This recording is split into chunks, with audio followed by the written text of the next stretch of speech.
Movie की शुरुआत में रोम के शहर में एक दिन एक साइंटिस्ट रिसर्च कर रहा होता है। वो देखता है कि एक टूटा हुआ तारा जमीन पर गिर रहा है। उसको एक गौर से देखता है। फौरन उसे देखकर शॉक होकर वो इस बात को एक बूढ़े पादरी के पास भागकर जाकर कहता है। तो वो बूढ़ा पादरी फौरन और थोड़े लोगों को बुलाकर एक मीटिंग अरेंज करता है और कहता है कि बाइबल में जैसा कहा गया है, ये जमीन पर जो चल रहा है वो हमें पहले से पता है। उसी तरह अब जो हो रहा है उससे बहुत डर लग रहा है। एक टूटा हुआ तारा कल रात जमीन पर गिर गया है। बाइबल में जैसा कहा गया है, शैतान इस जमीन पर पैदा हो गया है और बहुत जल्द हम सब मरने वाले हैं। वो सब ये बात कर रहे होते हैं कि अब करें क्या। तभी दूसरी तरफ से हीरो को दिखाते हैं जिसकी वाइफ का बच्चा हुआ होता है। ऑफिस का काम छोड़कर जल्दी जल्दी हॉस्पिटल में भाग कर आता है, पर वहाँ पर पादरी ये कहता है कि तुम्हारा बच्चा मर गया है और तुम्हारी बीवी बेहोश है और उसे थोड़ी देर में होश आ जाएगा। और एक बैड न्यूज ये है कि आपकी बीवी कभी मां नहीं बन सकती। ये सुनकर हीरो कहता है कि मेरी बीवी के लिए ये बच्चा ही सब कुछ है। इस बच्चे के लिए वो इंतजार कर रही थी। अगर उसको पता चलेगा कि ये बच्चा नहीं है तो वो अपनी जान दे देगी। हीरो बहुत फील करता है और रोता है। हीरो को रोते हुए देख पादरी उसे एक आइडिया देता है कि इसी हॉस्पिटल में जब तुम्हारा बच्चा पैदा हुआ उसी वक्त एक और बच्चा पैदा हुआ है और उसके पैदा होते ही उसकी माँ मर गई और मैं उसे बहुत अच्छे से जानता हूँ। उसकी कोई जान पहचान वाले और रिश्तेदार कोई नहीं है और ये बच्चा अनाथ है। अगर आप इस बच्चे को ले लेते हैं तो इससे आप अपनी बीवी को बचा सकते हैं और इस बच्चे को एक सहारा भी मिल जाएगा। तो हीरो कहता है ठीक है, मैं इस बच्चे को ले लेता हूँ, पर मुझे आखिरी बार मेरे बच्चे को देखना है। तो वो पादरी हीरो से कहता है कि अगर आप इस हालत में उसे देखेंगे तो आप उसको सह नहीं पाएंगे और थोड़ी देर में आपकी बीवी को होश आने वाला है। इससे पहले आपको इस बच्चे को उनके पास लेकर जाना है। हीरो उस बच्चे को लेकर हीरोइन के पास जाकर दिखाता है। हीरोइन उस बच्चे को देखकर अपना बच्चा समझकर बहुत खुश हो जाती है और उसके बाद वो दोनों उसका नाम डेमिन रख देते हैं। उसको वो बहुत अच्छी तरह से पालने लगते हैं और कुछ साल ऐसे ही चलते जाते हैं। फिर एक दिन हीरोइन हीरो से मिलने के लिए उसके ऑफिस में आती है। तभी हीरो का सीनियर हीरोइन से कहता है कि मुझे निकलने का वक्त हो रहा है, मैं घर को निकल रहा हूँ और तुम्हारे लिए एक गुड न्यूज देने के लिए तुम्हारे हस्बैंड ने तुम्हें बुलाया है और वो क्या है वो तुम्हें वही बताएगा। तो वो चला जाता है। हीरोइन हीरो से पूछती है कि क्या है वो गुड न्यूज। तो हीरो कहता है कि मेरे सीनियर यूके में एम्बेसडर के लिए सिलेक्ट हो गए हैं और मैं उनका असिस्टेंट के लिए चुना गया हूँ, तो हम भी उनके साथ यूके जाएंगे। तो ये सुनकर हीरोइन सोचती है कि बचपन से उसका यूके जाने का ख्वाब पूरा होने वाला है और बहुत खुश हो जाती है। पर जब वो सीनियर घर जा रहा होता है तो रास्ते में ट्रैफिक जाम में फंस गया होता है और बहुत गर्मी के कारण वो कार के विंडो ग्लास को खोलता है। उस सीनियर की कार के पास में एक पेट्रोल टैंकर भी खड़ा हुआ होता है। तभी एक अजीब सा आदमी पेट्रोल टैंकर को रोकने के लिए जिस पत्थर को रखा हुआ था उसे वहाँ से हटा देता है और उसके हाथ से जली हुई सिगरेट नीचे गिर जाती है। जिस पत्थर को सपोर्ट के लिए रखा हुआ था उसके हट जाने से वो पेट्रोल टैंकर थोड़ा थोड़ा मूव करने लगता है और वो जो सीनियर की गाड़ी होती है उस पर टकरा जाता है और टकराने के कारण पेट्रोल थोड़ा सीनियर की गाड़ी के इधर उधर गिर जाता है। तभी जमीन पर उस सिगरेट के जलते हुए टुकड़े से वहाँ गिरे हुए पेट्रोल में आग लग जाती है और वो जगह पूरी धमाके से उड़ जाती है। सीनियर भी उस हादसे में मर जाता है और उसके बाद वो पोस्टिंग ऑटोमेटिकली हीरो को मिल जाती है और हीरो अपनी फैमिली के साथ यूके चला जाता है। वहाँ के न्यूज़पेपर में हीरो के बारे में बहुत प्राउड से लिखते हैं कि इतनी छोटी उम्र में एम्बेसडर बन गया है और हीरो यूके में बहुत ही फेमस हो जाता है। हीरो की बड़ी पोस्टिंग में होने की वजह से और हीरोइन की जिद की वजह से वो एक बड़े बंगले में जाकर रहते हैं, पर हीरो को इसमें जरा सी भी दिलचस्पी नहीं है। हीरो दिखावे से हटकर सादी जिंदगी को पसंद करने वाला एक काइंड इंसान है। वो हीरोइन को बहुत चाहता है और उसकी कोई बात भी नहीं टालता। देखते ही देखते 2 साल चले जाते हैं, लेकिन सबसे आश्चर्य वाली बात यह है कि डेमिन कभी भी थोड़ा सा हंसता नहीं है और हमेशा सीरियस रहता है। हीरोइन उसको बार बार बाहर ले जाती है और उसके साथ खेलती है। तभी एक दिन पार्क में खेलते वक्त उसको एक फोन आता है। उस फोन को अटेंड करने के बाद पीछे पलट कर देखती है तो वो झूले में खेल रहा डेमिन वहाँ से गायब हो जाता है। बहुत डर कर सारे पार्क में उसको ढूंढती है। तभी डेमिन अचानक से एक पेड़ के पीछे आता है तो हीरोइन उसे इमोशनल होकर ये कहती है कि तुम हंसते नहीं हो तो कोई प्रॉब्लम नहीं, पर मुझे ऐसे डराया मत करो। उसके बाद डेमिन का 5वें बर्थडे बहुत ग्रैंडली सेलिब्रेट करते हैं। हीरो सेलिब्रिटी होने की वजह से वहाँ पर बहुत से प्रेस वाले फोटो निकाल रहे हैं। वहाँ पर आए गेस्ट को इंट्रोड्यूस कराने के लिए हीरोइन डेमिन को काम वाले के हाथ से लेती है। उसके जाने के बाद कुत्ते की भौंकने की आवाज सुनकर काम वाली पलट कर देखती है तो रोड पर एक बहुत ही डरावना काला कुत्ता बैठा हुआ होता है। उसे देखते ही आने वाले आ गए हैं, अभी जो भी होगा अच्छा ही होगा, उसके लिए पहली बली मैं ही दे देती हूँ करके छत पर जाकर एक रस्सी गले में बांधकर चिल्लाती है कि डेमिन यही मेरे तोहफा है तुम्हारे लिए, और वहाँ से छलांग लगाकर उसी स्पॉट पर मर जाती है। ये देखकर वहाँ पर सारे लोग शॉक में हो जाते हैं। डेमिन ये देखकर डर जाएगा, इसीलिए हीरो भागकर डेमिन को उठा लेता है। लेकिन गौर करने वाली बात ये होती है कि डेमिन उस काले कुत्ते को हाथ दिखाकर हाई करता है। उसके बाद हीरो के ऑफिस जाते वक्त प्रेस वाले उसके पास उस काम वाले के भयानक खून के बारे में सवाल करते हैं। तभी हीरो बिना देखे एक फोटोग्राफर को देखता है तो वो फोटोग्राफर नीचे गिर जाता है। हीरो उसको सॉरी कहता है और कहता है कि कैमरे के लिए जितने पैसे बनते हैं मैं तुम्हें दे दूंगा। तो वो फोटोग्राफर कहता है कि गलती मेरी भी है, कोई बात नहीं। उसके बाद हीरो के ऑफिस में उससे मिलने के लिए एक टोपी वाला पादरी आता है। वो पादरी उससे ये कहता है कि मैं तुमसे मिलने के लिए बहुत समय से इंतजार कर रहा था और कहता है कि आने वाली बर्बादी से दुनिया को आपको ही बचाना पड़ेगा। अगर आप इसमें दिल से उनका साथ देंगे तो इस बर्बादी को रोका जा सकता है। तभी हीरो कहता है कि आप मुझे कोई और समझकर बात कर रहे हैं और वहाँ से चला जाता है। तभी वो पादरी बहुत इमोशनल होकर ये कहता है कि आपके घर में जो बच्चा है वो आपका बच्चा नहीं है, और कहना है तो उस बच्चे की माँ एक इंसान ही नहीं थी। ये सुनकर हीरो गुस्सा होकर वहाँ पर खड़े सिक्योरिटी को कहता है कि इस टोपी वाले पादरी को यहाँ से बाहर निकालो। तभी बाहर जाते वक्त वो फोटोग्राफर उस पादरी की फोटो निकाल कर रख लेता है। थोड़े दिन बाद हीरोइन डेमन को देखने के लिए एक कामवाली को सिलेक्ट करने के लिए इंटरव्यू रखती है, जिसमें कोई सिलेक्ट ही नहीं होता। वो अपसेट होकर हीरो को कहती है। तभी लेटली एक औरत इंटरव्यू के लिए आती है। उसका इंटरव्यू करने के बाद हीरोइन कन्विंस होकर उस औरत को काम पर रख लेती है। एक दिन हीरोइन तैयार होकर फंक्शन पर जाने के लिए डेमिन को बुलाती है। तभी वो काम वाली कहती है कि डेमिन की तबीयत ठीक नहीं है, वो कुछ देखकर डरा हुआ है, तो इसीलिए उसे बाहर जाना ठीक नहीं है। पर हीरोइन उसकी बात को बिना कंसीडर किए हुए डेमिन को बाहर ले जाती है। हीरो, हीरोइन और डेमिन तीनों कार में बैठकर जा रहे होते हैं। तभी रास्ते में चर्च को देखकर अचानक डेमिन पागलों की तरह हीरोइन के बाल खींचकर उस पर अटैक करता है, जिसमें उसका नाखून हीरोइन के माथे पर लगकर खून निकल जाता है। उसके बाद फंक्शन को कैंसिल करके वापस घर जाते हैं। हीरो हीरोइन के जख्म पर दवा लगाता है। तभी हीरोइन ये कहती है कि हमारा डेमिन जब से पैदा हुआ है तब से एक भी बार बीमार नहीं हुआ है और कभी भी हॉस्पिटल ले जाने की नौबत नहीं आई, यहाँ तक कि जुकाम तक नहीं लगा उसे। ऐसा बच्चा तो मैंने आज तक कभी नहीं देखा। तो हीरो कहता है कि तुम कुछ भी सोचकर कुछ भी मत बोलो, वो बहुत हेल्दी है, तुम खुश हो जाओ और जाकर रेस्ट करो। पर तभी से हीरोइन को बहुत सारे ख्वाब दिखाई देते हैं। हीरोइन के सोने के बाद हीरो डेमिन को देखने के लिए उसके कमरे में जाता है। तभी वहाँ एक डरावना सा काला कुत्ता कमरे में देखता है, जो हीरो को देखकर घुराता है। ये कैसे अंदर आया होगा सोचने लगता है। तभी काम वाली आकर बोलती है कि ये गली में घूम रहा था, डेमिन को ये बहुत पसंद आया, तभी यहाँ आकर रख लिया। पर हीरो स्ट्रिक्टली कहता है कि इसके बाद से यहाँ नहीं दिखना चाहिए। ये सुनकर वो काम वाली बहुत टेंशन में हो जाती है। उसके बाद एक दिन स्टूडेंट्स और पेरेंट्स मिलकर जू में जाते हैं, जहाँ पर डेमिन अकेला बंदरों के पिंजरे को देखता है। तब हीरोइन उसके पास जाकर कहती है कि तुम क्यों दूसरे बच्चों के साथ जाकर नहीं खेल रहे हो। तभी डेमिन उसके कान में बोलता है, सब मुझसे डरते हैं। तभी हीरोइन उस पिंजरे को गौर करती है। तभी वहाँ के सारे बंदर डर कर चिल्लाते हैं। उनमें से एक चिंपैंजी बंदर उस पिंजरे के गिलास को तोड़ने लगता है। ये देखकर वहाँ पर सारे लोग डर कर भागने लगते हैं। हीरोइन ये सब बातें हीरो को रोते हुए कहती है कि डेमिन में कुछ तो गलत है, मुझे बहुत डिप्रेशन हो रहा है, तो कल मैं किसी साइकेट्रिस्ट के पास जाती हूँ। दूसरे दिन हीरोइन डॉक्टर के पास चली जाती है और हीरो एग्जीबिशन में जाता है। वहाँ पर फिर से वो टोपी वाला पादरी वहाँ हीरो के पास आकर बोलता है, तुम्हारी बीवी के जान को खतरा है, आज रात पुल के नीचे आपके लिए मैं वेट करूंगा। आपसे सिर्फ 5 मिनट बात करनी है, उसके बाद मैं आपकी आंखों में भी नहीं दिखाई दूंगा। अगर आप नहीं आए तो आप ही का नुकसान होगा, और चला जाता है। वहाँ पर भी वो फोटोग्राफर उसकी फोटो निकाल लेता है। उस रात फिर भी हीरोइन डरावना ख्वाब देखकर उठ जाती है। पानी पीने के लिए किचन में जाती है। वहाँ पर डेमिन को खाने के लिए टिफिन उठाते हुए देखकर पूछती है कि यहाँ पर क्या कर रहे हो। पर डेमिन उसको बिना कंसिडर किए हुए कुछ भी बोले बगैर वहाँ से चला जाता है। ये एटीट्यूड से हीरोइन को बहुत डर लगता है और वो डर से उसको देख रही होती है। उसी वक्त हीरो पुल के नीचे वो टोपी वाले पादरी को मिलने जाता है। बहुत तेज बारिश हो रही होती है। तब वो पादरी यहूदी इजराइल को वापस जाते वक्त आसमान में एक टूटा तारा दिखाई देगा।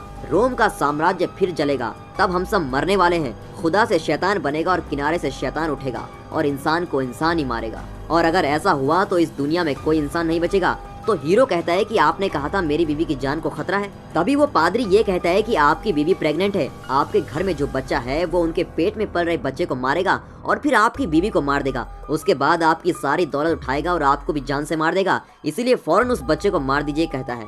तभी वो हीरो को किसी के बारे में कहता है कि सिर्फ उनको ही उस बच्चे को मारने का रास्ता पता है। तो हीरो टेंशन होकर कहता है कि मेरे बच्चे को मारने के लिए मुझसे ही कह रहे हो, मेरी बीवी को बच्चा नहीं हो सकता, डॉक्टर मुझे ये कह चुके हैं। और कहता है कि इसके बाद मुझसे ऐसी बकवास की तो मैं तुम्हें जान से मार दूंगा, और वहाँ से चला जाता है। हीरो के जाने के बाद उस टोपी वाले पादरी को अजीब सी आवाज सुनाई देती है। वो घबराकर जल्दी जल्दी भाग रहा है और एक चर्च के अंदर जाने की कोशिश करता है, पर वहाँ के मेन गेट पर ताला लगा हुआ होता है। गेट पर चढ़कर बहुत मुश्किल से अंदर कूदता है। जैसे वो कूदता है तो उस गेट पर बिजली गिरती है। वो सोचता है कि बच गए। तभी चर्च के दरवाजे तक पहुंचता है। चर्च का दरवाजा खोलने की कोशिश करता है, तभी वो दरवाजा अंदर से बंद हो जाता है। तभी एक बड़ी सी बिजली चमकती है और उसके ऊपर एक बड़ा सा खंभा निकलकर सीधे सीने में घुस जाता है और वो वहीं पर मर जाता है। दूसरे दिन हीरो अपनी मेल चेक कर रहा होता है तो उसी वक्त वो टोपी वाले पादरी की मरने की खबर दिखाई देती है और वो शॉक हो जाता है। उसके बाद हीरोइन हीरो के पास कहती है कि मैं प्रेग्नेंट हूँ, कल मैं साइकेट्रिस्ट डॉक्टर के पास गई थी, पर वो आपसे मिलना चाहते हैं, अगर आप फ्री हो तो उनसे जाकर मिलिए। हीरोइन प्रेग्नेंट है सुनकर हीरो और भी शॉक हो जाता है। उसके बाद वो साइकेट्रिस्ट के पास जाकर मिलता है तो वो हीरो से कहता है कि अभी आपकी बीवी प्रेग्नेंट है, पर आपकी बीवी आपके बेटे डेमिन को एक शैतान समझकर डर रही है, तो इसलिए उनको वो बच्चा नहीं चाहिए सोच रही है, और कहता है कि आपको इस एबॉर्शन के लिए हाँ करना ही ठीक है। लेकिन सिर्फ हीरो को पता है कि डेमिन उसका बेटा नहीं है और अब उसकी बीवी के पेट में जो बच्चा है वही उसका बच्चा है और वो इस दुनिया में आने के लिए ख्वाहिश करता है। पर डेमिन को देखकर डरी हुई हीरोइन उस दूसरे बच्चे को पैदा करने के लिए डर रही है। हीरो सोचता है कि अगर मैं उसके पास डेमिन के बारे में बताऊंगा तो नतीजा कुछ और हो सकता है। अब हीरो क्या करेगा तो अच्छा होगा आप कमेंट में अपना व्यू जरूर बताएं। हीरो डेमिन को देखने जाते वक्त काम वाली डेमिन को खाना खिला रही होती है। तभी उसे कहती है कि यहाँ पर सबको तुम पर शक हो गया है,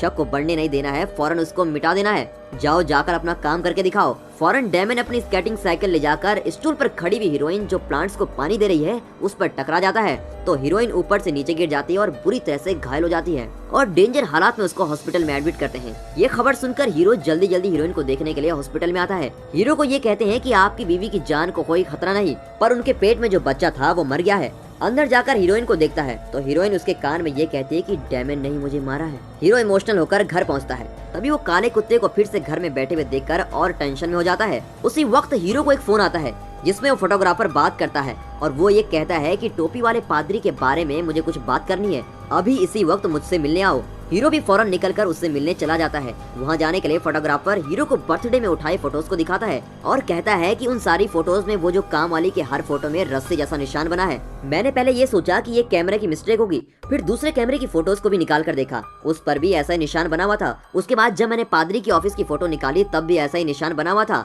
और ये देखकर तो मुझे डाउट ही हो गया। उसके बाद पादरी जब एग्जीबिशन के बाद आपको मिलने के लिए आया तब भी मैंने उसका फोटो निकाला और उस पर तो और ज्यादा स्ट्रांगली ये काला निशान दिख रहा था। उसके बाद आपसे मिलने के बाद उसकी मौत हो गई। मैं इसके बारे में रिसर्च कर रहा था। उस दिन जब वो मर गए मैं उस जगह पर फोटोज निकालने के लिए गया था जहाँ पर मुझे और शॉकिंग न्यूज मिली। फोटोग्राफर कहता है कि मैं आपको वो जगह दिखाता हूँ जहाँ पर वो टोपी वाला पादरी रुका था। वहाँ पर हीरो को ले जाता है। उस कमरे में सारे बाइबल के पेपर्स रखे हुए हैं, 100 से भी ज्यादा क्रॉस लगे हुए हैं। फोटोग्राफर उस पादरी की डायरी को हीरो के पास दिखाता है। उस डायरी में सब हीरो के बारे में लिखा हुआ है। ये देखकर हीरो को जरा सा डर लगता है। उसके साथ उस डायरी में एक न्यूज़पेपर की कटिंग भी है जिसमें 5 साल पहले जो टूटा तारा जमीन पर गिरा वो इस दुनिया में शैतान पैदा होने की निशानी है। उसी वक्त आपका बेटा भी पैदा हुआ करके कहता है तो हीरो कहता है कि वो मेरा बेटा नहीं है और मैं किसका बेटा पाल रहा हूँ मुझे खुद पता नहीं है। तभी वो फोटोग्राफर कहता है कि हम दोनों मिलकर वो बच्चा किसका है ढूंढते हैं। इस प्रॉब्लम में मैं भी इन्वॉल्व हो गया हूँ। इस रूम की फोटो लेते वक्त मेरी इमेज मिरर पर पड़ी और उसमें भी एक काला निशान आ गया है, तो मेरी जान भी अब खतरे में है। इन सब का रीजन पता चलेगा तो मैं अपने आप को बचा सकता हूँ। तब दोनों मिलकर वो बच्चा कौन है पता लगाने के लिए उसके मुल्क में चले जाते हैं और उस हॉस्पिटल में भी चले जाते हैं। पर वहाँ पर जिस हॉस्पिटल को वो ढूंढ रहे हैं वो है ही नहीं, कोई दूसरा नया हॉस्पिटल है। वो पूछते हैं कि वहाँ के हॉस्पिटल को क्या हो गया है तो वहाँ पर एक मदर कहती है कि यहाँ पर पहले वाला हॉस्पिटल जलकर राख हो चुका है और उसमें बहुत सारे लोग मर चुके हैं, हम थोड़े ही लोग बच पाए हैं। हीरो कहता है कि डेमिन को जिस पादरी ने एडॉप्ट करवाया था उनके बारे में मुझे कुछ बताइए। तो वो कहती है कि वो जिंदा है और उसको उनका एड्रेस दे देती है और वो दोनों उनको ढूंढते हुए निकल जाते हैं। उस पादरी को ढूंढते हुए जाते हैं। तभी रास्ते में कॉफी शॉप में ये दोनों उस टोपी वाले पादरी ने जो कहा उसके बारे में डिस्कस करते हैं। उन्होंने जो कहा जैसे कि आप रोम से आए हो तो उनके मुताबिक आप यहूदी हो। समंदर पॉलिटिक्स को कहते हैं, आप एक नेता है करके उसने आपको चूज किया है, आपके पास जो बच्चा पल रहा है वही शैतान है करके गैस करता है। वो फोटोग्राफर और हीरो को शेयर करता है। उसके बाद एक नदी पार करके उस पादरी को मिलने जाते हैं। फायर एक्सीडेंट में उस पादरी की सूरत जलकर बहुत ही डरावनी हो जाती है। उनके साथ हेल्प के लिए एक आदमी है। हीरो अपना ही नाम बताकर उसको इंट्रोड्यूस करा लेता है और ये पूछता है कि आपने जो बच्चा दिया वो किसका बच्चा है। तभी वो हेल्पर कहता है कि इनको पुराना कुछ भी याद नहीं, उनको डिस्टर्ब मत कीजिए। तभी वो पादरी पेपर में कुछ लिखकर दिखाता है। ये देखकर वो हेल्पर कहता है कि ये जगह लावारिस लाशों को दफन करने की जगह है और अब ये बंद हो चुकी है और वहाँ का पता देता है। उसके बाद वो दोनों उस जगह पर जाते हैं। एक पेड़ पर चढ़कर उस जगह में जाकर देखते हैं। उस जगह 2 कॉफिन्स बगल में रखे हैं जिसको वो नोट करते हैं। हीरोइन का बच्चा जिस दिन मरा था उस दिन की डेट उस पर डली भी होती है। तो दोनों उस कॉफिन को खोलकर देखते हैं। यही डेमिन की माँ होगी सोच के उस कॉफिन को खोलकर देखते हैं तो दोनों शॉक हो जाते हैं जिसके अंदर लोमड़ी का सर वाला कंकाल होता है। तभी उस टोपी वाले पादरी ने उन्हें जो कहा था उस बच्चे की माँ इंसान नहीं है वो बात याद आती है। उसके बाद उसके बगल में रखे हुए अपने बच्चे के कॉफिन को खोलकर देखता है। तभी अपने बच्चे के कंकाल को देखता है और उसकी खोपड़ी टूटी हुई होती है। तभी अचानक 2 काले कुत्ते इन दोनों पर अटैक करते हैं। वो दोनों बहुत ही मुश्किल से वहाँ से एस्केप होकर निकल जाते हैं। उसी वक्त काम वाली और डेमिन हीरोइन को देखने के लिए हॉस्पिटल आते हैं। डेमिन को बाहर बैठाकर वो काम वाली अंदर जाती है और हीरोइन में कुछ इंजेक्ट करती है। थोड़ी देर में हीरोइन तड़प तड़प कर मर जाती है। बाहर बैठा हुआ डेमिन वहाँ पर खड़े हुए सिक्योरिटी के माइंड को कंट्रोल करता है कि उसे कुछ भी शक न हो और फिर दोनों घर चले जाते हैं। थोड़ी देर बाद हीरोइन के मरने की खबर हीरो को मिलती है और हीरो बहुत ही दुखी हो जाता है और उसको बहुत ही डरावने ख्वाब आने लगते हैं। इसके बाद उस बच्चे को जिंदा रखेंगे तो बहुत रिस्क है, इसीलिए वो एक पादरी से जाकर मिलते हैं। तो वो पादरी हीरो को कुछ चाकू देकर कहता है कि ये सारे प्रेयर किए हुए चाकू हैं, इन्हीं से उसे मारा जा सकता है और इस काम के लिए बहुत दिनों से मैं तुम्हारा इंतजार कर रहा हूँ। तुम पहले से ही देर कर चुके हो और देर मत करो। इनको ले जाकर उसे चर्च की जमीन पर लेटाकर मार दो और उसके खून को ईश्वर को चढ़ा दो। इस दुनिया के भले के खातिर तुमको यही करना पड़ेगा। ये सुनते ही हीरो का दिल नहीं मानता। वो कहता है कि जिस बच्चे को मैंने पाला मैं उसको कैसे मार सकता हूँ। तो वो पादरी कहता है कि वो बच्चा नहीं है, वो एक शैतान है। उसके बदन पर 3-6 के निशान होंगे जो उसके शैतान होने की निशानी है। पर हीरो कहता है कि मैंने तो आज तक कोई भी ऐसा निशान उसके बदन पर नहीं देखा, इसीलिए मैं उसको जान से मारने के लिए तैयार नहीं हूँ और वहाँ से निकल जाता है। पर वो फोटोग्राफर कहता है कि मैं एक फोटोग्राफर हूँ, मैं किसी भी तरह उन्हें कन्विंस कर दूंगा। और वो चाकुओं को लेकर हीरो के पीछे दौड़कर आता है और हीरो से बहुत सारी बातें करके उसे कन्विंस करने की कोशिश करता है। उन फोटोज में काम वाली टोपी वाली पादरी के मरने के बाद भी तुमको यकीन नहीं हो रहा है और तुमको मेरे मरने के बाद यकीन आएगा क्या? फिर दोनों के बीच में थोड़ी आर्गुमेंट होती है। तभी हीरो कहता है कि तुम कुछ भी कहो, मैंने जिस बच्चे को पाला है मैं उसको कैसे मार सकता हूँ, और चाकू वाले बैग को फेंक कर जाने के लिए ट्राई करता है। तो वो फोटोग्राफर कहता है कि मैं ही उस बच्चे को मार देता हूँ और उस बैग की चीजों को झुककर उठाने लगता है। तभी विंडो जैसी कुछ रॉड उसके गले को काटकर सर से अलग कर देती है। तभी हीरो सोचता है कि ये सब देखकर अभी यकीन न करूं तो ये दुनिया ही मिट जाएगी। वो बैग उठाकर फिर से ट्रेवल करके घर वापस आता है। वहाँ पर शैतान की रखवाली करता हुआ काला कुत्ता समझ जाता है कि हीरो डेमन को मारने वाला है और उस पर अटैक करता है। उस कुत्ते को हीरो एक अंडरग्राउंड रूम में बंद कर देता है। उस बच्चे के पास जाता है और उसके सर के बाल कैंची से काट कर देखता है। उस जगह 3-6 के निशान होते हैं और वो एकदम शॉक हो जाता है। उस बच्चे को जबरदस्ती ले जाने के लिए ट्राई करता है। तभी वो काम वाली हीरो पर अटैक करती है। उस काम वाली को मारकर डेमन को कार में लेकर कार स्टार्ट करता है। तभी वो काम वाली उस बच्चे को बचाने के लिए एक हथौड़ा लेकर कार के शीशे पर जोर से मारती है और उस बच्चे को बचाने की कोशिश करती है। तो हीरो रिवर्स गियर डालकर उसको मारकर कार से कुचलकर मेन गेट को तोड़कर निकल रहा होता है और चर्च को जाने लगता है। तभी बाहर खड़े हुए पुलिस वाले उसका पीछा करते हैं। चर्च में ले जाकर वहाँ नीचे के क्रॉस पर बच्चे को लेटाकर कहता है कि मैं किसी छोटे बच्चे को मारने वाला राक्षस नहीं हूँ। इस दुनिया को बर्बादी से बचाने के लिए मुझे ऐसा करना पड़ रहा है और मुझे तुम्हें मारना ही पड़ेगा, और हाथ में चाकू लेकर मारने के लिए उठाता है। तभी डेमन उसको कहता है कि तुम्हारी बर्बादी आ गई है। तभी पुलिस वहाँ आकर समझती है कि हीरो डेमन को मर्डर करने वाला है और उसको शूट कर देती है। तभी पहले सीन में जो पादरी दिखता है जो सब कुछ जानता है वो भी मर जाता है। हीरो के अंतिम संस्कार के लिए प्रधानमंत्री आते हैं। उनका हाथ पकड़कर डेमन खड़ा है और पलटकर ऑडियंस की तरफ देखता है और एक अजीब सी स्माइल